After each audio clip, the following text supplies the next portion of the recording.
हरे कृष्णा, राधे राधे।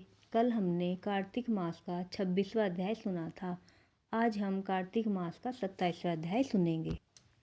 गणों ने कहा, नियमों का पालन करता हुआ विष्णुदास किसी समय भोजन बना रहा था कि कोई छिपकर उसका पाक चुरा ले गया। उसने उस पाक को वहां न देखकर भी सायंकाल की आराधना न होने तथा व्रत भंग के डर से फिर भोजन नहीं बनाया। दूसरे दिन फिर भोजन बनाकर विष्णु भगवान को भोग लगा रहा था कि तब तक फिर कोई उसका पाक चुरा कर ले गया। हे नृप, इस प्रकार लगातार 7 दिनों तक कोई उसका पाक चुराता रहा। तब विस्मित होकर वह अपने मन में विचारने लगा, यह बड़ी विचित्र घटना है कि न जाने कौन मेरे पाक को नित्य प्रति चुरा ले जाता है। फिर भी यह परम सन्यासियों का स्थान है, इसे नहीं छोड़ना चाहिए। यदि मैं फिर भोजन बनाकर भक्षण करता हूँ तो सायंकाल देर होगी और इस प्रकार की पूजा कैसे छोड़ी जाएगी।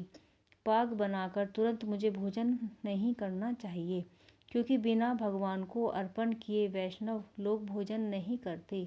7 दिन तक निराहार बीते और मैं व्रत में तत्पर ही हूँ।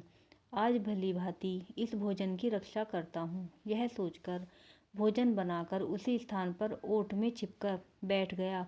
उसी समय पकवान को चुराते हुए किसी एक चांडाल को देखा, जिसका शरीर भूख प्यास से दुर्बल हो रहा है, केवल शरीर में अस्थि पंजर शेष है। उस चांडाल को देखकर श्रेष्ठ ब्राह्मण का चित्त दया से दुखित हो गया। अन्न को ले जाते देखकर ठहरो ठहरो कहकर ब्राह्मण उसके पीछे दौड़ता हुआ कहने लगा, अरे यह रूखा भोजन कैसे करोगे, घृत भी ले लो। यह कहते हुए श्रेष्ठ ब्राह्मण को अपनी ओर आते देखकर वेग से दौड़ता हुआ वह डर से मूर्छित होकर पृथ्वी पर गिर पड़ा। भय से उस मूर्छित चांडाल को देखकर वह दयालु ब्राह्मण शीघ्र ही उसके पास आकर अपने वस्त्र से हवा करने लगा। इतने ही में विष्णुदास ने शंख चक्र गदा पद्म पीताम्बरधारी चतुर्भुज रूप, अलसी के फूल के समान कांति वाले, छाती में कौस्तुभ माला से सुशोभित साक्षात विष्णु भगवान को देखा। भगवान का दर्शन करके सात्विक भाव से युक्त वह श्रेष्ठ ब्राह्मण उनकी स्तुति तथा प्रणाम कुछ भी न कर सका। वहीं पर सब इंद्रादि देवतागण भी उपस्थित हो गए और गंधर्व तथा अप्सराएं भी आकर प्रसन्न होकर नृत्य गीत आदि करने लगी। वह स्थान सैकड़ों विमानों से परिपूर्ण, सैकड़ों देव ऋषियों से व्याप्त तथा गायन और वाग के कलकल से गुंजित हो गया। तब विष्णु भगवान सात्विक व्रतधारी अपने भक्त विष्णुदास को छाती से लगा अपना रूप देकर अपने साथ बैकुंठ धाम को ले गए। उत्तम विमान पर चढ़कर विष्णु के निकट जाते हुए विष्णुदास को यज्ञ में दीक्षित राजा चोल ने देखा।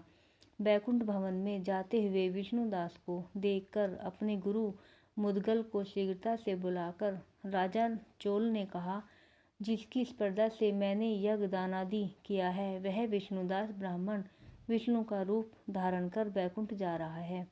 मैंने यज्ञ में आपसे दीक्षा लेकर इस वैष्णव यज्ञ को विधि पूर्वक किया है, अग्नि में हवन तथा ब्राह्मणों को दान आदि से संतुष्ट किया है। क्या अब तक भी विष्णु भगवान हमारे ऊपर प्रसन्न नहीं हुए?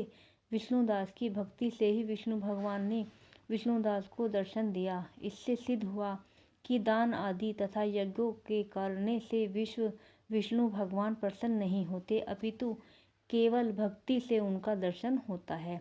ऐसा कहकर उसने अपने भांजे को राजगद्दी पर बैठाया।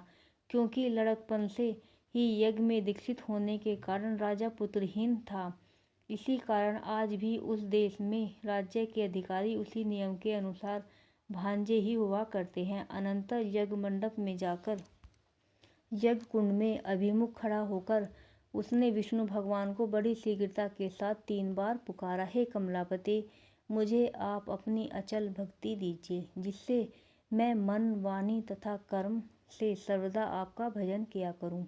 ऐसा कहकर वह राजा लोगों के सम्मुख ही अग्नि में कूद पड़ा। यह कांड हो जाने पर मुदगल ने मारे क्रोध के अपनी शिखा उखाड़ डाली।